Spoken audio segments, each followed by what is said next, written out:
I actually don't beat my dong, but I will beat ya dong. God, that makes me sound. What do you think makes a high-level striker? Hey everyone, it's Pac MMA, and this question has actually got the little gears in my tiny brain turning for a little bit of time now, because I don't actually know how to assess this. And I think Sean O'Malley is a perfect case study for this, because there was a time when O'Malley was putting up extremely impressive striking performances versus Aljamain Sterling, Petr Yan, and Chito Vera, but his striking looked completely lackluster and had none of the mystique in both of his fights versus Merab. By that I mean he was pretty sloppy both defensively and offensively. And this got me thinking, are you an elite striker if you put up good striking shows across multiple styles, or should you be considered less elite for struggling with styles that incorporate more grappling? It's an interesting question to ask because I feel most people are content with the former for the most part, but I think a lot of people would categorize the latter as simply making you a less effective MMA fighter rather than a striker. It's sort of interesting that way, because I guess it can be true both ways. You can still be considered an elite striker even if your striking looks significantly worse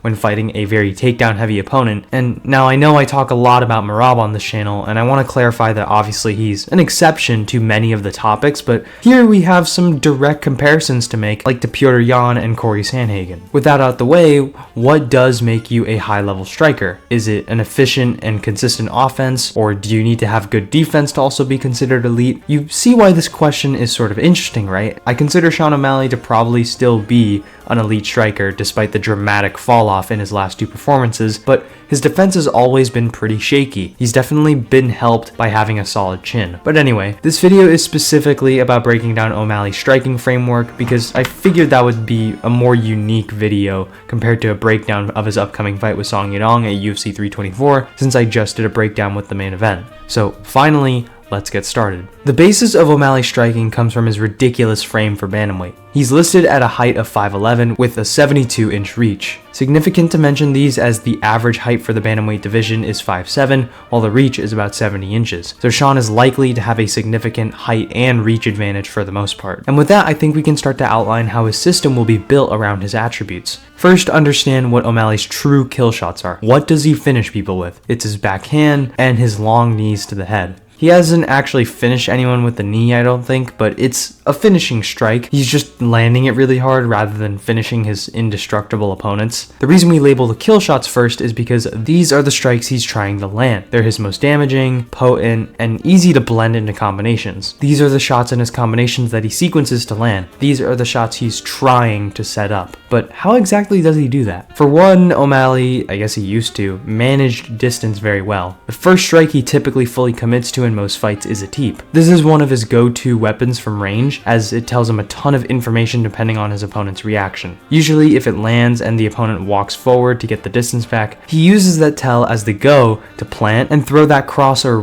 whatever combination he wants as they enter the pocket almost instinctively. This is exactly how he KO'd Aljo and landed combinations on Petr Yan. He uses the teep to push them back a little and keep range, then as they try to recover that space he sits down to a hard shot. In the case of Aljo, he walks back a little with it too because Aljo's coming in and he overextends. He does use both the front teep and the rear teep. He tends to follow through with the rear teep, and what I mean by that is that sometimes when he throws it, he commits to leaving that foot forward and switching stances. He also typically looks for some kind of hand connection or hand fight as he does this to get his bearings on the distance. Another huge part of O'Malley's striking system are his feints. Feints are some of the most essential tools at the highest levels of mixed martial arts. They create traps for your opponent to walk into, can make them overreact and play the guessing game, or just not do much of anything, I guess. This is why feints should be used appropriately and do need technique, because not every feint is convincing enough to react to in a fight. And this is something that is very evident in O'Malley's style, because he feints so much and he always does it with fast and twitchy movements. He does a lot of feints level changing or lunging a bit, bouncing laterally, raising his hands to feint knees, hip twitches for kicks, and a bunch of stance switching. He's shown how these lead to his kill shots a bunch of times. Usually the pumping of the jab is enough to disguise his cross, like it did versus Yan, but sometimes he'll mix it up, like when he used the uppercut feint to land it clean versus Eddie Wineland. He also utilizes his 1-2 to set up the knee versus Yan. As Sean throws the 1-2-3 at Piotr's guard, Yan anticipates another punch, so he ducks down right into the big knee Sean jumps into, landing it to the side of the head. head. The big knee he actually cuts Pyotr with was a different sequence, where Pyotr thinks a different strike is coming as Sean goes for the big jumping movement and gets clipped straight with the knee on his brow, splitting him open. Versus Cheeto Vera in the rematch, a similar thing happens where Sean feints the knee earlier in the round, sees Cheeto's reaction is quite similar to Jan, tensing up to brace for shots on the guard. So in the following sequences when Sean is a bit closer, he does the big jumping movement straight into that knee that made that insane sound.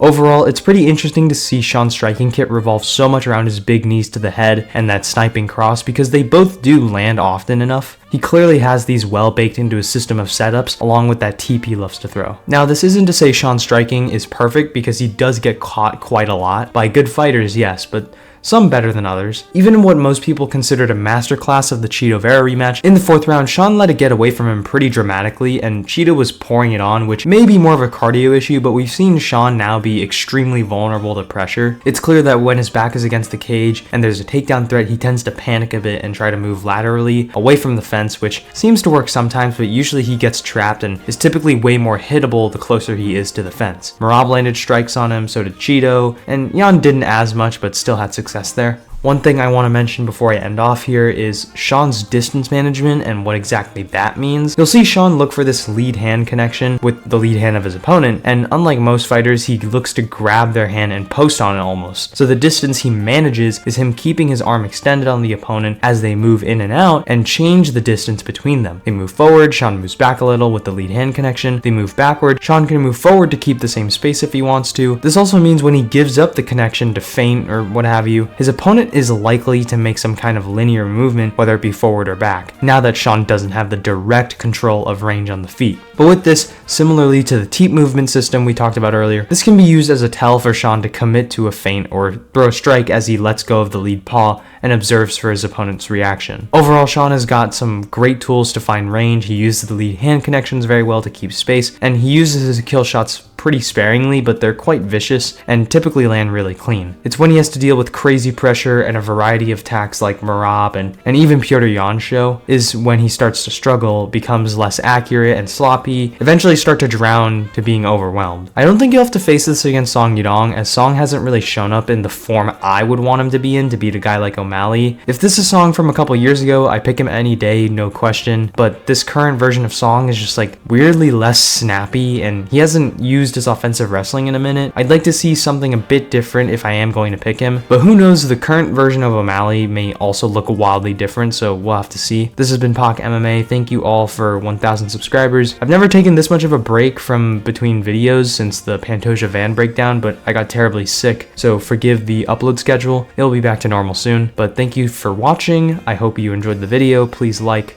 comment, and subscribe if you did. This has been Pac MMA.